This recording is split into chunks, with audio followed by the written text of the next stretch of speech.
என்னுடைய குடும்பத்தை நான் இழந்து விட்டேன் என்றார். என் மனைவி வெஸ்டர்னைஸ் ஆகிவிட்டார் என்றார். இந்த மார்க்கத்தின் பெருமதியை அவர்கள் புரியாமல் தூரமாகி விட்டார்கள் என்றார். அதனால் நான் சொத்தை சேகரித்திருக்கிறேன், செல்வம் இருக்கிறது, என் குடும்பத்திடம் மார்க்கம் இல்லை என்று நான் கவலைப்படுகிறேன், துடிக்கிறேன் என்று சொன்னார். அல்லாஹ்வுடைய நல்லடியார்களே, அதனால் நம்முடைய உயிரும் விட மேலான நபிகள் நாயகம் ஸல்லல்லாஹு அலைஹி வஸல்லம் அவர்கள் தான் நமக்கு வழிகாட்டினார்கள். அந்த வழி என்னவோ அந்த வழியில் நாம் நம்முடைய குடும்பமாக போக வேண்டும். ஆல யாசிருன் ஃபில் ஜன்னாண்டாங்க ரசூலுல்லாஹ். யாசிருடைய குடும்பம் சுவர்க்கத்துக்கு என்றார்கள். இந்த வெற்றி அடைந்த குடும்பமாக நம்முடைய குடும்பம் இருக்கணும். ஃபரீக்கும் ஃபில் ஜன்னா வ ஃபரீக்கும் ஃபிஸ் ஸஈர். ஒரு கூட்டம் ஜன்னாவுல, ஒரு கூட்டம் நரகத்தில். நம்முடைய குடும்பம் ரெண்டாக பிளந்து ஒரு கூட்டம் ஜன்னாவுல, ஒரு கூட்டம் நரகத்தில் இருக்கக்கூடாது. அல்லாஹ்வுடைய நல்லடியார்களே, அப்படி என்று சொன்னால் நாம் முடிவெடுக்க வேண்டும். இந்த பிரச்சனைக்கு என்ன செய்யலாம்? நம்முடைய வீடுடைய கதவை தட்டுகிறதே இப்பொழுது. பெருமானார் சொன்னார்கள், உங்களுக்கு முன்னாடி இருந்த சமுதாயத்தை நீங்கள் பின்பற்றுவீர்கள். எப்படி பின்பற்றுவீங்க தெரியுமா? ஜான் ஜானாக, மூலம் மூலமாக நீங்கள் பின்பற்றுவீர்கள் அப்படின்னு ரசூல் ஸல்லல்லாஹு அலைஹி வஸல்லம் அவர்கள் சொன்னாங்க. அதுக்கு அர்த்தம் என்னென்று சொன்னால், நீங்கள் பின்பற்றுவீங்க, அணு அணுவா பின்பற்றுவீர்கள். அவர்கள் ஒரு உடும்பு பொந்துக்குள் போனால் நீங்களும் போவீர்கள். அவங்க என்ன செய்வார்களோ அத்தனையும் செய்வீர்கள் என்றார்களே. பெருமானார் பேசினால் பொய் வராது. நாம் வசித்து பேசுகிற அத்தனை வார்த்தைகளும் உண்மை என்றால், இன்றைக்கு ஆடை கலாச்சாரத்தை நீங்கள் எடுத்து பார்த்தால் அத்தனையும், அதை பட்டியல் போடுவதற்குரிய நேரம் இல்லை, மிக சுருக்கமான ஒரு நேரம். அதனால் மிக முக்கியமானதை மட்டும் நான் சொல்கிறேன். பெண்கள் இப்படி கொடுக்கிறார்கள், இதை கொடுக்கிறார்கள் என்பதை நீங்கள் உங்களுக்கு தெரியும். அதனால் நான் விவரமாக அந்த விஷயங்களை சொல்லவில்லை. என்றாலும் இன்றைக்கு உள்ள நாம் 4 பிள்ளைகளை பெற்றெடுத்தால் 2 பிள்ளைகள் பறிப்போகிறார்கள் என்று சொன்னால் கூட அது பெரும் நஷ்டம். இந்த உம்மத்தினருக்கு இது நடக்கும் என்று பெருமானார் ஸல்லல்லாஹு அலைஹி வஸல்லம் அவர்கள் அன்றைக்கே சொல்லிவிட்டார்கள். இது நடக்கும் என்றார்கள். சஹாபாக்கள் கேட்டார்கள், யாரை யார ரசூலுல்லாஹ் சொல்கிறீர்கள்? யகூதிகளையும் நசாராக்களையும் சொல்கிறீர்களா? பெருமானார் திரும்பி பதில் கொடுத்தார்கள், வேற யாரை என்று கேட்டார்கள். வேற யாரை என்று கேட்டார்கள். அவர்களைத்தான் நீங்கள் பின்தொடர்வீர்கள் என்று சொன்னார்கள். அல்லாஹ்வுடைய நல்லடியார்களே, அப்படி என்றால் நான் ஒரு தகப்பன், நீங்கள் தகப்பன்மார்கள், இங்கே பெண்கள் தாய்மார்கள் இருக்கிறீர்கள். நாம் எல்லோரும் நம்முடைய பிள்ளைகளை, நம்முடைய குடும்பத்தை நரகத்திலிருந்து பாதுகாப்பதற்கு முயற்சி எடுக்கணும். காலையிலிருந்து மாலை வரைக்கும் படிக்கிறாங்க, ஸ்டடியில் ஈடுபடுறாங்க, நல்லா படிக்கிறாங்க, அந்த விஷயமெல்லாம் சரி. அதற்காக வேண்டி நீங்கள் நிறைய நேரம் காலங்களை செலவழிக்கக்கூடியவர்கள். இவர்கள் கல்புகளுக்கு தேவைப்படுகிற ஆன்மீகம், மார்க்க ரீதியான வழிகாட்டலில் ஒரு தகப்பன் தன் பிள்ளையோடு எத்தனை பேர் பள்ளிக்கு கூட்டி போனீர்கள்? அருமையான உபன்யாசங்களை போகிற வழியிலும் வருகிற வழியிலும் எத்தனை பேர் சொல்லிக் கொடுத்தீர்கள்? இது தவறு என்று எத்தனை பேர் சொல்லிக் கொடுத்தீர்கள்? பாப்பா போன டியூஷன் போனீங்களான்னு கேட்குறீங்க. நான் படிக்க வேண்டும் என்ற கொள்கையில் உள்ளவன். இந்த சமூகத்துக்கு மத்தியிலே பல ஆண்டுகளாக படிக்க வேண்டும் என்றே பேசிக்கொண்டிருக்கக்கூடியவன். நான் கல்விக்கு எதிரானவன் அல்ல. ஆனால் ஒரு மதரசாவில் போய் 5 நிமிஷம் குர்ஆன் ஓதிட்டு வந்தால் போதும் பாப்பான்னு சொல்லி மதரசாவுக்கு போய் பாடத்தை மட்டும் கொடுத்துட்டு வாங்கன்னு வாங்க, அது போதும். ஸ்கூல்லேருந்து அரை மணி நேரத்துக்கு முன்னாடி ஸ்கூல் ஏதாவது ஒரு இதில் விட்டுட்டாங்கன்னா, ஏன் அரை மணி நேரத்துக்கு முன்னாடி? ஏன் அது? அல்லாஹ்வுடைய நல்லடியார்களே, மார்க்க சூழலில் இன்னொரு மணித்தியாலம் இருந்துட்டு வரட்டும். ஏதாவது ஒன்று காதுக்கு விழுந்து நாளைய நடக்கக்கூடிய ஜினாவை பாதுகாக்கக்கூடிய ஒரு தளமாக அது இருக்கும். அல்லாஹ்வுடைய நல்லடியார்களே, நாளை உங்கள் பிள்ளை செய்யக்கூடிய தப்புகளையும் தவறுகளையும் பாதுகாக்கக்கூடிய ஒரு இடமாக அது இருக்கும். அங்கே அல்லாஹ்வுடைய தூதருடைய சொற்கள் பேசப்படும், அவருடைய செயல்கள் பற்றி விவரிக்கப்படும் என்று சொன்னால், இதை நாம் விரும்பி அனுப்புகிறோமான்னு கேட்டால் இந்த பிஸியான உலகத்தில் அது தேவையில்லை என்று நாம் நினைக்கிறோம். நீங்கள் ஏதோ ஒரு பாடத்தை கொடுத்தால் போதும் என்று நினைக்கிறோம். அல்லாஹ்வுடைய நல்லடியார்களே, அதனால் இந்த இடத்தில் நம்முடைய வீடை தட்டக்கூடிய இந்த பிரச்சனைக்கு தீர்வு என்ன என்பதைத்தான் நான் பேச போகிறேன். இந்த கலாச்சாரத்தில், அதாவது பெண்கள் ஸ்பெஷலி தஜ்ஜால் அதிகமாக பின்தொடரக்கூடியவர்கள் பெண்கள் அவசரமாக மயங்குவார்கள். இவர்களை பாதுகாப்பது எப்படி? இதற்கு ஏதாவது ஒரு வழி இருக்கிறதா என்பதை இந்த குறுகிய நேரத்துக்குள் நானும் நீங்களும் சிந்திப்போம். அப்படி என்றால் நம்முடைய பிள்ளைகளுக்கு நன்றாக படிப்பை ஊட்டினால், நான் திரும்பவும் சொல்கிறேன், இதில் நான் பேசுகிற இந்த டோனை வச்சு நான் கல்விக்கு எதிரானவன் நினைச்சிடாதீங்க, படிப்புக்கு எதிரானவன் நினைச்சிடாதீங்க. அதைத்தான் நான் முழுக்க முழுக்க ஒரு புறம் பேசுகிறேன். என்றாலும் இந்த இடத்துல நான் சுட்டி காட்டுவது என்னென்னா, உங்க புள்ள படித்தால், அவர் நல்ல அறிவாளியானால், அவர் டபுள் PhD முடிச்சிருந்தா இது எல்லா பிரச்சனையும் முடிஞ்சிரும் என்று நீங்கள் நம்பினால் அது பிழை என்று சொல்வதற்கு தான் சொல்கிறேன். என் பிள்ளையும் நான் படிக்க வைக்கிறேன், உங்க பிள்ளையும் படிக்க வைக்கிறீங்க. எங்களுடைய சேலரியில் அதிக பகுதியை நாங்கள் பிள்ளைகளுக்காக வேண்டி ஒதுக்குறோம், அவங்க கல்விக்காக வேண்டி. நாம் சேகரிக்கக்கூடிய, அதாவது நாம் சம்பாதிக்கக்கூடியதில் அதிகமாக செலவழிக்கிறோம். அப்படி என்றால் இந்த படிப்பு ஒரு மனிதனை பூரணமான மனிதனாக, நல்ல ஒரு ஒழுக்கசீலனாக மாற்றுமான்னு கேட்டிங்கன்னா இல்லை. அல்லாஹ்வுடைய நல்லடியார்களே, நான் எங்கள் ஸ்ரீலங்கா விட்டியே பேசுகிறேன். அதாவது சாதாரணமாக ஒரு பிள்ளையை கொண்டு போய் ஸ்கூலில் சேர்க்குறோம். 30 பேர் ஒரு வகுப்பில் படிப்பாங்க. அதில் 1ஆம் பிள்ளை, 2ஆம் பிள்ளை, 3ஆம் பிள்ளைண்டு ஒரு 4-5 பிள்ளைகள் நல்ல திறமையான பிள்ளைகளை அனுப்பாங்க. சில பிள்ளைகள் வகுப்பில் லாஸ்ட் தான், 30ஆம் பிள்ளை, 25ஆம் பிள்ளை அப்படி வருவாங்க. அவர்களை பார்த்தா வகுப்பில் உள்ள டீச்சர் சொல்லுவாங்க, மிச்சம் பிரச்சனை படுத்துகிறாங்க, கடுமையாக சண்டை பிடிக்கிறாங்க, அடங்குறாங்களே இல்லை. சின்ன பிள்ளைகளை, அதாவது 1ஆம் பிள்ளை வருவாங்க பாருங்க, அவங்கள பார்த்து சொல்லுவாங்க, நல்ல பிள்ளை, சூப்பர் பிள்ளை, ரொம்ப அடங்கி நிற்கிறாங்க. இவங்க என்ன பண்ணுவாங்கன்னா, இந்த பிள்ளைகள் தான் பாஸ் பண்ணிகிட்டே மேலே போவாங்க. மேலே போய் நம்ம நாட்டில் 11ஆம் ஆண்டு, 1ஆம் ஆண்டு, 2ஆம் ஆண்டு, 3ஆம் ஆண்டு போவாங்க. அதில் OAL என்ற எக்ஸாம் வைப்பாங்க, ஓர்டினரி லெவலுண்டு. அதை பாஸ் பண்ணி அட்வான்ஸ் லெவலுன்ற ஒரு பகுதி இருக்குது, அதுக்கு போவாங்க. அதில் இருந்து அவ்வளோ பேரும் தேர்ச்சி அடைந்தவர்கள்லாம் தேர்ந்தெடுத்து பல்கலைக்கழகம் போவாங்க. இந்த பல்கலைக்கழகம் போகிறாங்களே அவங்களாம் எடுத்து பார்த்தீங்களா 1லேருந்து 10க்குள்ளே உள்ளவங்க. ஒவ்வொரு ஊர்லேயும் எந்த டீச்சர்ஸ்மார்கள் சிலாகிட்டு சொன்னாங்களோ, நல்ல புள்ளண்டுவாங்களோ, அமைதியான புள்ளண்டாங்களோ, வகுப்பில் எந்த பிரச்சனையும் படுத்த மாட்டாங்க என்று சொன்னாங்களோ, அவங்க தான் பல்கலைக்கழகத்துக்கு போவாங்க. தெரிவு செஞ்சு செஞ்சு செஞ்சு செஞ்சு அத்தனை லட்சம் பேரில் இருந்து ஒரு சின்ன கூட்டத்தை எடுத்து பல்கலைக்கழகம் போடுவாங்க. போட்டால் இவங்க யாரு? இவங்க தான் ஸ்கூலில் டீச்சருக்கு அடுத்த பேச்சு சொல்லாதவங்க, நல்லா படிக்கிறவங்க, ஒழுக்கமான பிள்ளை. பல்கலைக்கழகத்துக்குள்ளே போட்ட உடனே அந்த ஒழுக்கம் எப்படி என்றா, பல்கலைக்கழகத்தில் இத்தனை ரகிங்கண்டா, இவ்வளோ பிரச்சனைண்டா, பல்கலைக்கழகத்துக்குள்ள பிரச்சனையை சமாளிப்பதற்கு நிறைய இராணுவத்தை குமிக்க வேண்டிய வருவது, சில இடங்களில் பல்கலைக்கழகத்தை பூட்டுறாங்க. இப்படி என்றால் இந்த 25ஆம் புள்ள 30ஆம் புள்ளன்னு சொல்கிறேன், ஃபெயிலாக போனவன், அவங்கள எல்லாத்தையும் உள்ளே போட்டிருந்தா என்ன ஆகிருக்கும்? இவங்க தான் நல்லா படித்தவங்க. அப்போ பல்கலைக்கழகத்துக்குள்ளே நம்ம நுழைஞ்சிட்டோம்டா யாரு? ஒவ்வொரு ஊரில் இருந்தும் ஒவ்வொரு பகுப்பில் இருந்தும் திறமையான ஒழுக்கமான மாணவர்கள் தான் அதுக்குள்ளே போகிறாங்க. அப்போ பல்கலைக்கழகத்துக்குள்ளே நம்ம போயிட்டோம்டா அங்கே தான் ஒழுக்கத்தை பார்க்கல. ஏண்டா இவங்களுக்கு தான் கல்வி சேர்ந்த ஆளுக்கு, இதுக்கு பிறகு மற்றவங்களுக்கெல்லாம் ஒழுங்க போகல. உட்கார்ந்து படித்தவங்க, ஹோம்ஒர்க் செஞ்சவங்க, டீச்சர்கிட்ட நட்பதிப்பை வாங்கினவங்க, பல்கலைக்கழகத்துக்குள்ளே போகிற நேரம் சில மரங்கள் ஆடும். ஏன்பா ஆடுதுன்னு பார்த்தா, அந்த பங்கு வச்சுருப்பாங்க, டெஸ்க், அந்த மாதிரி பலகையில் இதில் வச்சுருப்பாங்க.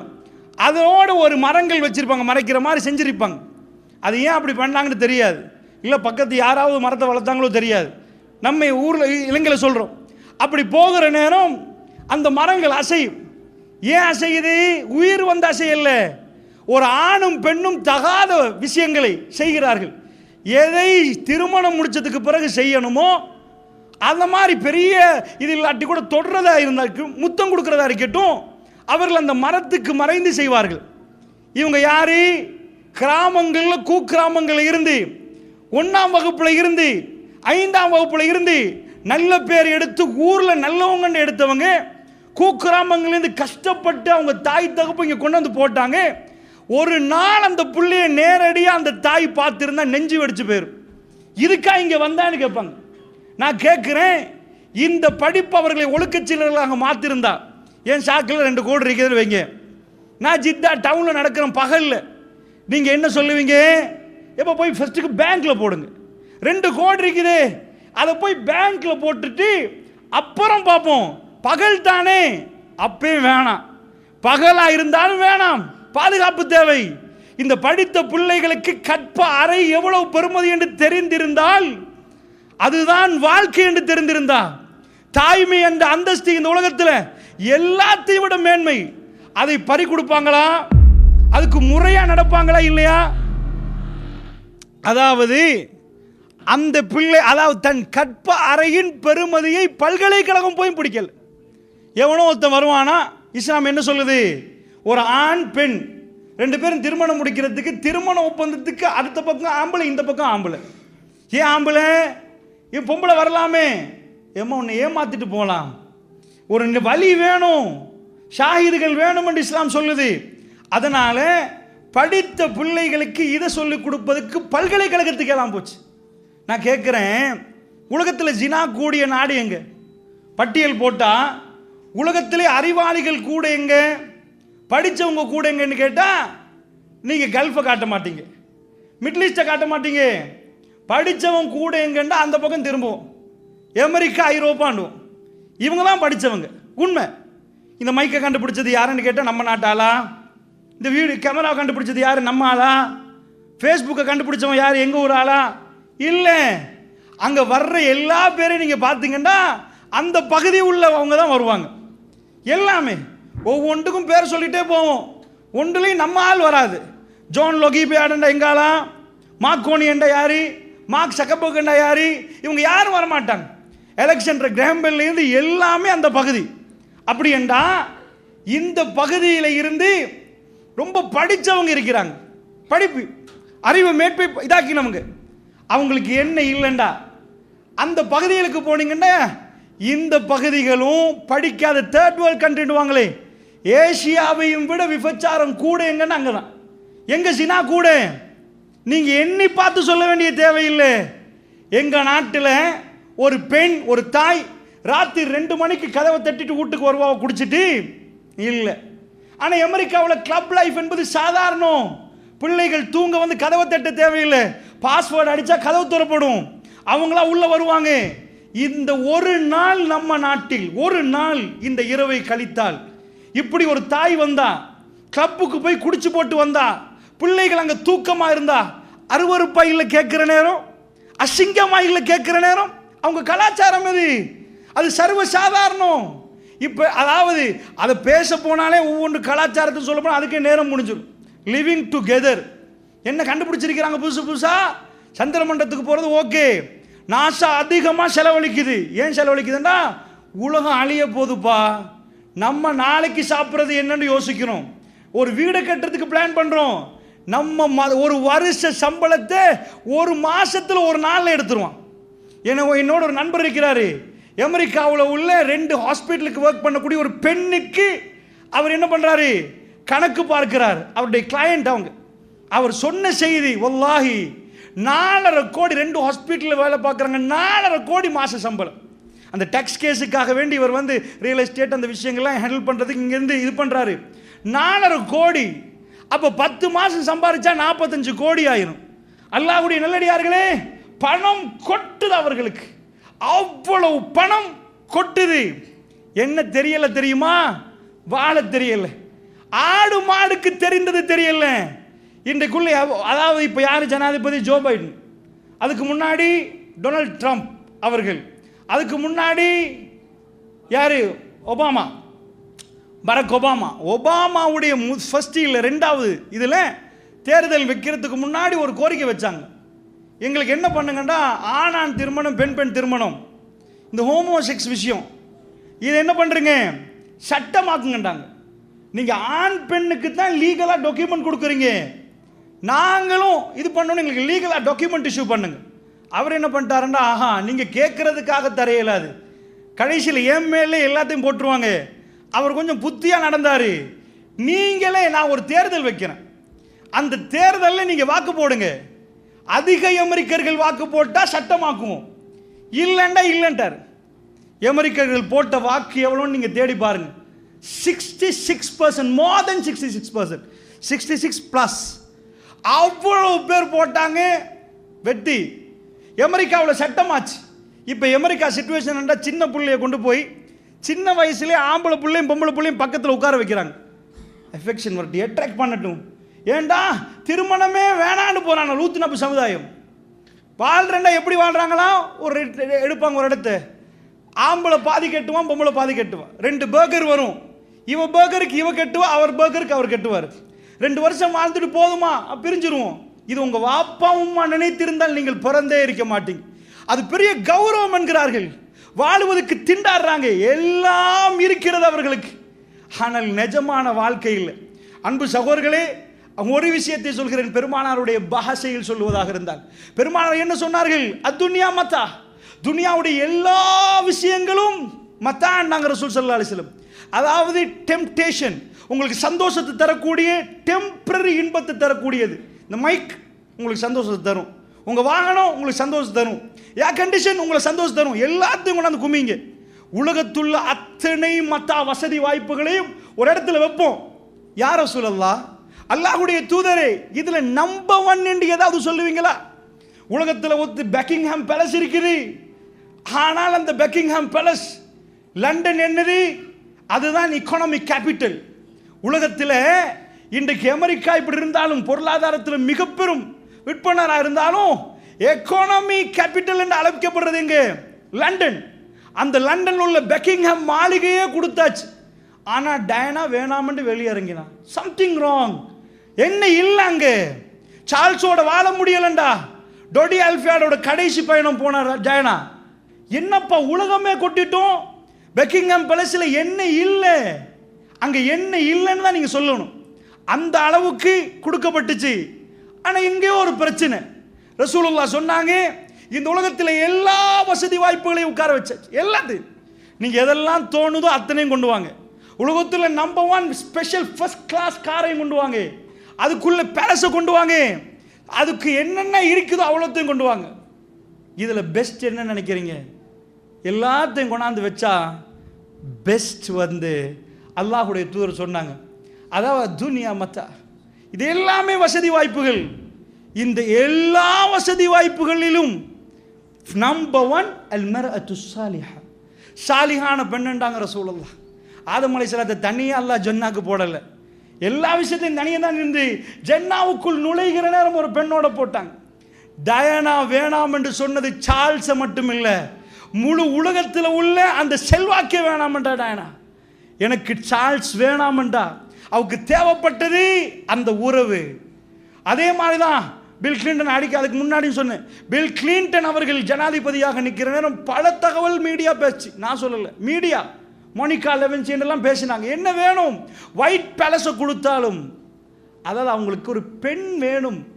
அதில் உண்மையான நிம்மதி என்பது சாலிஹான பெண்ணிடம் இருக்கிறது. நான் ஏன் இதை சொன்னேன் தெரியுமா? இதுதான் லிதஸ்குனு இலைஹா. அல்லாஹ் சொல்றான், வமின் ஆயாத்தி அன் ஹலக்கலக்கும் மின் அன்ஃபுசிக்கும் அஸ்வாஜன் லிதஸ்குனு இலைஹா வஜஅல பைனக்கும் மவத்தன் வரஹ்மான்ங்கறான் அல்லாஹ். பெண் அதாவது ஒரு நீங்க அல்லாஹ்வுடைய அத்தாட்சி என்றான். எது? அதாவது ஜோடி ஜோடியா படைச்சிருக்கிறான் பாருங்க. மின் ஆயாத்தி அன் ஹலக்கலக்கும் மின் அன்ஃபுசிக்கும் அஸ்வாஜன், உங்களிலிருந்து ஒரு ஜோடியை படைத்தது அல்லாஹ்வுடைய அற்புதம், அத்தாட்சி என்கிறான். ஏண்டா ஒரு ஆம்பளைய வந்து படைச்சிட்டு அதுக்கு பெண்ணை ஒரு அதாவது மனுஷன்ல இருந்தே ஜோடியை படைக்கிறான்ல, உங்களுக்குள்ள ஒரு அன்பையும் பாசத்தை உண்டாக்குறோமேன்றான்ல, இந்த ஜோடியை படைச்சான். இது அத்தாட்சி என்கிறான். லிதஸ்குனு இலைஹா, அவளிடம் நீங்கள் மன அமைதி பெறணும் என்பதுக்கு. இப்போ நான் இதெல்லாம் எதுக்கு சொன்னேன்? அமெரிக்காவில் உள்ளவருக்கு இதில் மன அமைதி இல்லைண்டா, அவங்களுக்கு சாலிகான ஒரு குடும்பம் இல்லைண்டா, அந்த குடும்பத்துக்கு கிடைக்கிற இன்பம் இல்லைண்டா. என்னப்பா இது, நாங்கள் திருமணம் முடிக்கிறதுக்கு நல்லா என் ஃப்ரெண்ட் என்ன புரிஞ்சு கொள்றாவே அப்படின்றாங்க. அப்படி என்றால் எங்கேயோ பிழைச்சிருக்குது, எங்கேயோ பிழைச்சிருக்குது. அல்லாஹ்வுடைய நல்லடியார்களே, இந்த செய்திகளை சொல்கிற நேரம் சஹாபாக்கள் கேட்கல. யாரை சொல்ல? எங்கள் வீட்டில் அப்படி இல்லைன்னு சொல்லலை, பெண்கள் அப்படி இல்லைன்னு சொல்லல, அவர்கள் அமர்கலமாக வாழ்ந்தாங்க. எங்கேயோ பிழைச்சிருக்குது. அப்படி என்றால் எங்க பிழைச்சி? அதான் கேட்கிறேன். அமெரிக்கர்கள் தேடுகிறார்களே, முழு சொத்தும் இருக்கிறது, பைத்தியம் பிடித்தவர்கள் மாறி அலைகிறார்கள். ராத்திரி வர்றார்கள், குடிக்கிறார்கள், கிளப் போகிறார்கள், அங்க போறார்கள், இங்க போறார்கள். அமைதி பெற்று விட்டார்களான்னு கேட்டீங்கண்டா இப்பதான் நிறைய லூஸ் முத்திட்டோன்னு தெரிகிற அளவுக்கு. அண்மையில் ஒரு ஆளை கண்டேன், அதாவது இந்த போடியம் மறைக்குது, இந்த பகுதியில் எங்க வெட்டக்கூடாதோ அங்கே கிழிச்சிட்டு போறான் டெனிமை. இப்போ கூடுதலாக ஸ்ரீலங்காவில் பார்க்குறேன், இப்போ அங்கே ட்ரெண்டிங் ஆகுது போல. ஒவ்வொரு நாட்டுக்கு வந்தால் விளங்குது ஒவ்வொரு ட்ரெஸ் கலாச்சாரங்கள். அங்கே கூடுதலாக பிச்சுட்டு போகிற டெனிம் இப்போ தான் ட்ரெண்டிங் ஆகிருக்குது. இங்கால அங்கால உள்ளது அவ்வளோத்தையும் பிச்சுட்டு போகிறான். பைத்தியம் எப்படி நடக்குமோ அப்படி நடக்கிறார்கள். ஏன்? நிஜமா எங்க என்ன ஆச்சு? புரிந்து கொள்வதற்கு சொல்கிறேன். அதனால அமெரிக்காவில் ஜினா கூடன்னு நான் சொல்ல தேவையில்லை. அங்கே நிஜமான திருமணத்தை விட இந்த அருவருப்பான செயல் தான் கூட. இப்படி என்றால் இதை எப்படி மாற்றுறது? அங்கே உள்ள பெரிய பல்கலைக்கழகத்துக்கு கொண்டு போய் சேர்த்துட்டோம்னா மாற்றிடலாமா? இல்லை. இப்போ நான் உங்கள்கிட்ட கேட்குறேன், உங்கள் பிள்ளை ஏதாவது தப்பான ஏதாவது பாவனைக்கு அடிமையானா அவர் எங்கே கொண்டு போய் மாற்ற போகிறீங்க? அவர் தப்பான உறவு வைத்திருந்தா, தப்பாக ஒருவரை காதலிக்கிறாருன்னா எங்கே கொண்டு போய் சேர்த்து மாற்ற போகிறீங்க? உங்கள் பிள்ளை படிக்கலைன்னா 1+1 = 2 ஸ்கூலுக்கு போய் படித்து கொடுக்கலாம். சயின்ஸ் படிக்கலைன்னா அதை படித்து கொடுப்பீங்க. உங்கள் பிள்ளைக்கு ஒழுக்கத்தை சொல்லிக் கொடுக்கறது எப்படி? அடக்கத்தை சொல்லிக் கொடுக்கறது எப்படி? இவர் யாரு தெரியுமா? வாப்பா. வாப்பாண்டா எப்படி நடக்கணும், உம்மாண்டா யார், இதை சொல்லிக் கொடுக்கறது யார்? அல்லாஹ்வுடைய நல்லடியார்களை மேற்கத்திய உலகத்தில் அதெல்லாம் இல்லை. அந்த நாடுகளில் அது எதுவுமே இல்லை. ரத்த வெள்ளத்தில் ஒருத்தவங்க உளுந்திருந்தா அவங்க யாரும் வெஹிக்கிளை நிப்பாட்ட மாட்டாங்க. This is not my job, இது ஏன் ஜாப் இல்லைப்பா, அது கவர்மெண்ட் ஜாப். அவங்க பார்ப்பாங்க, நீங்கள் போங்கன்னு போவான். எங்கேயாவது ரிலேட்டிவ்ஸ் வீட்டுக்கு போனாங்கன்னா டைம் வேஸ்டிங்கன்னுவாங்க. எங்கப்பா நாங்கள் சம்பாதிக்கிற டைம் எதுக்கு? அடுத்த வீட்டில் போய் ஏதாவது சாப்பிட்டீங்களான்னு கேட்டால் அது டைம் வேஸ்ட் அவங்களுக்கு. எங்கள் அப்பார்ட்மெண்ட்டில் நானும் எங்கள் குடும்பமும் வாழணும், இவ்வளோதான். தாயோட உள்ள உறவு என்ன அவங்களுக்கு? தாயோட உள்ள உறவு என்ன உங்களுக்கு தெரியும்? முதிய வயசு ஆனால் அவங்கள பார்க்குறாங்களான்னு கேட்டிங்கன்னா இல்லை. பார்க்குறாங்களா? இல்லை. அவர்கள் தெளிவாக எல்டர்ஸ் ஹோம் போய் கேட்டால் நாங்கள் பே பண்ணுறோம், அதுக்கு நாங்கள் பே பண்ணுறோம், எவ்ரி மந்த் பே பண்ண தப்பான்னு கேட்குறாங்க. முதியோர் இல்லம் ஒரு அதாவது மதர்ஸ் டேன்னு வரும், ஒரு பூவையும் சாக்லேட்டையும் கொண்டு போய் கையில் கொடுப்பாங்க. காட் பிளஸ் மை மாம், அவங்க God bless my son, that's all. உம்மாவுக்கு ஒரு நாள் ஒதுக்கி வச்சிருக்கிறாங்க தாய்க்கு. இதுதான் அவங்களோட கலாச்சாரம். அல்லாஹ்வுடைய நல்லடியார்களே, இது கேட்குற நேரமே அருவருப்பாக இருக்குது, இது கேட்குற நேரமே இதாக இருக்குது. அந்த கலாச்சாரத்தை பின்பற்றவங்க நம்ம நாட்டில் இருக்கிறாங்க. வயசான கொண்டு போய் எல்டர்ஸ் ஹோமில் போட்டுருவாங்க. அவங்க செத்து போயிட்டாங்கன்னா வீட்டுக்கு கூட எடுக்க மாட்டாங்க.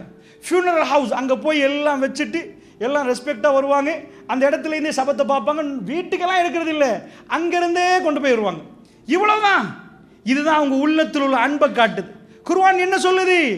உங்கள் தாய் தகப்பனோட எப்படி நடக்கணும், நான் அந்த அதை சொல்கிறதுக்கு சொல்லலை, எடுத்து காட்டுறேன். நீ எப்படி கல்ச்சர், எந்த கல்ச்சர், குர்ஆன் என்ன சொல்லுது? எதை நீங்கள் விரும்புகிறீங்க? இப்படி உங்களை போட்டு இந்த மாதிரி போடணும்னு ஆசைப்படுறீங்களா? குர்ஆன் என்ன சொல்லுது? வலா தக்குல்லுஹுமா உஃப், அவங்களுக்கு உஃப்ன்னு சொல்லாது. எப்போ சொல்லாருன்னா சும்மா இருக்கிற உமா பார்த்து உஃப் சீ என்று சொல்கிறது இல்லை. அவங்க சீ என்று சொல்கிற அளவுக்கு நடக்கும், அவ்வளோ வேலை நடக்கும். அவங்களோட வயோதிபம் சில வேளை உங்களை சீ என்று சொல்ல வைக்கிற அளவுக்கு கொண்டு வரும். அப்போ சொல்லக்கூடாது. உங்கள் உமா உங்களுக்கு தீர்த்துற நேரம் இல்லை, அவங்களுக்கு ஏதோ மறதி வந்துடும், வயோதிப்பத்தை அடைஞ்சிருவாங்க. வீட்டில் அவங்க 4 வார்த்தை பேசினா பிரச்சனை முத்திரும் என்ற மாதிரி ஒரு நிலைமை வரும். தாய் அந்த நிலைமைக்கு வருகிற நேரம் அல்லாஹ் சொல்றான், வலா தக்குல்லஹுமா வலா தன்ஹர்ஹுமா, விரட்டணும் என்று தோணும் உங்களுக்கு. இவங்களை வீட்டிலேருந்து அனுப்பிடுவோமா, பிரச்சனை முத்துதே, அதுக்கு தலை போடுறாங்களே, இதுக்கு தலை போடுறாங்களே, வயசு இவங்களுக்கு புரியுது இல்லையே. அந்த நேரத்தில் அல்லாஹ் சொல்றான், விரட்டாதீங்கிறான். விரட்டுற மாதிரி டைம்ல, உங்களுக்கு அணையாட போடுற டைம்ல எல்லாம் சொல்லல, இதை உங்களை உட்கார வச்சு உங்களுக்கு தர்ற டைம்ல சொல்லல. அவங்களுக்கு வலா தன்ஹர்ஹுமா வகுல்லஹுமா கௌலன் கரீமா. அந்த நேரம் எல்லாம் எப்படி பேசணும் தெரியுமா? சங்கையா பேசணும். என்னம்மா வேணும், என்ன செய்யணும், உங்களுக்கு ஆத்திரம் பொங்கிட்டு வரும். ஏன்னா அவங்களோட வயோதிபம். அல்லாஹ் சொல்றான், வகுல் ரப்பிர்ஹம்ஹுமா கமா ரப்பயானி ஸகீரா. என்ன சொல்லணும்? அவங்களுக்கு ரஹ்மத் என்ற இறக்கையை தாழ்த்திட்டு நீங்கள் அல்லாஹ்ட்ட துவா கேட்கணுமா, யாரோ சின்னதாக நிற்கிற நேரம், எல்லோரும் தூங்குகிற நேரம், எங்கள் உம்மா என்னை எழும்பி எனக்கு பால் தந்தாங்க. எனக்கு ஒரு நோய் வந்தால் பதறிக்கொண்டு வந்தாங்க. நாங்கள் ஐசியூவில் இருந்தால் அவங்க 4 நாள் தூங்கவும் இல்லை, சாப்பிடவும் இல்லை. அந்த உம்மாவுக்கு ரப்பிர்ஹம்ஹுமா கமா ரப்பயானி ஸகீரா, சின்னத்தில் எப்படி எங்களை பார்த்தாங்களோ அப்படி அரக்கம் காட்டியா அல்லாஹ். ஒரு மைண்ட் செட். நீங்கள் நினைச்சிடக்கூடாது சும்மா இருக்கிற நேரம் கேட்கறதுவா இல்லை, அவங்க பேசினாலே பிரச்சனை வந்துடும். யாருடைய ஆயுளை நாம் இழுத்து போடுகிறோமோ அவர்களை படைப்பின் பொட்ட பொக்கத்துக்கு எல்லாம் மாத்துறான். இப்படி நின்றவங்க சின்னத்தில் எப்படி இப்படியே கையெல்லாம் மடக்கிட்டு தாய் வயிற்றுக்குள்ளே நின்றோமோ, வயசு போக போக மனுஷன் சுருங்குவான், சுருங்கிட்டே வருவான், கால் கையெல்லாம் சின்னதாயிரும், பிளம் இல்லாமல் போயிடும், அங்கேயே மலைஜலம் கழிச்சிருவோம். அந்த நேரத்தில் தான் நம்ம நினைக்கணுமா அவங்கள பார்த்துட்டு, ரப்பிர்ஹம்ஹுமா கமா ரப்பயானி ஸகீரா, இறைவா இவங்க எப்படி அணையாட போட்டு விட்டாங்க, ஒண்ணுமே இல்லாத நேரத்தில் தூக்கி கொஞ்சினாங்க, என்ன வேணும் என்று கேட்டாங்க. முதலில் பெருநாளைக்கு அவங்க உடுப்பு உடுக்காம எங்களை உடுப்பாட்டி அழகு பார்த்தாங்க, எங்களுக்கு பெஸ்டா தந்து போட்டு மிஞ்சதில் வாங்கினாங்க. அந்த 2 பேருக்கு ரப்பிர்ஹம்ஹுமா கமா ரப்பயானி ஸகீரா, அந்த இருவருக்கும் யா அல்லாஹ் எங்களை எப்படி பார்த்தார்களோ அப்படி.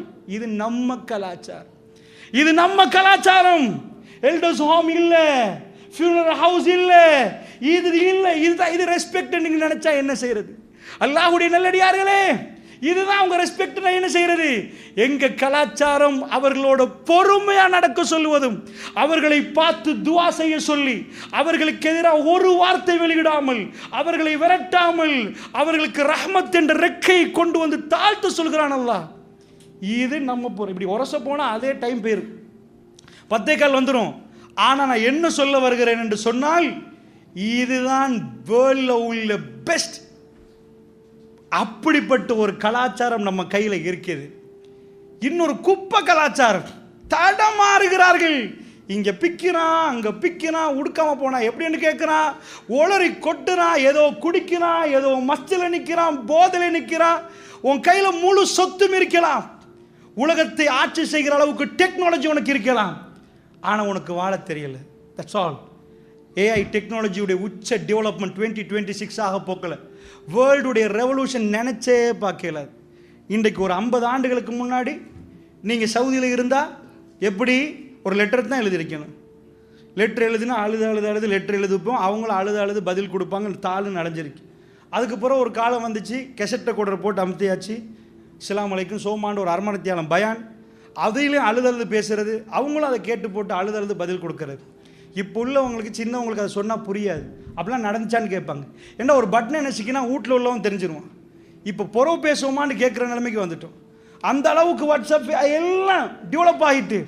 ஸோ ஏஐ டெக்னாலஜி எந்த அளவுக்கு டெவலப் ஆகிட்டுன்றா 2022 அதனுடைய கடைசி நவம்பரில் சாட் ஜிபிடி அறிமுகப்படுத்தினாங்க.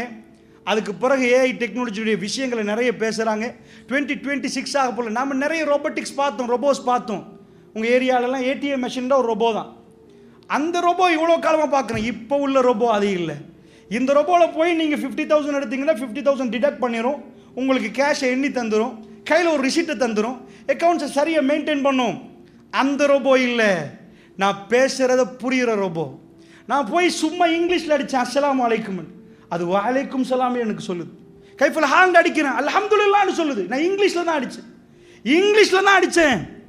அந்த ரொபோ பேசுதென்றால் அல்லாஹ்வுடைய நல்லடியார்கள் எங்கேயோ உலகம் போகுது.